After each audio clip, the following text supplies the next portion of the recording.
Hey, just wanted to take a second, wish everybody a happy 4th of July weekend. Hope you're home with your family. I certainly am. Got some projects lined up here today. Let's take a look and maybe you guys can help me decide which one to do first. Well, I got plenty to do.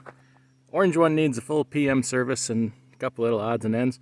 The red one, that one just rolled in. Got to get that thing ready to go on the road, get it vinyled and get everything inspected, DOT inspection on it.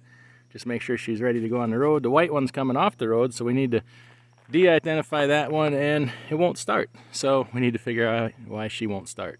It's not the starter, I already know that. It's something electrical. And this one here on the end, well, that's the project truck that I still haven't gotten to yet. And it needs, I mean, we're talking months worth of work, transmission, blah, blah, blah. So I'm having trouble deciding what I want to do first. You know what? Screw it. It's 4th of July weekend. It's 8 o'clock in the morning. It's already 85 degrees. Supposed to be 90 today. Screw it. I'm going fishing.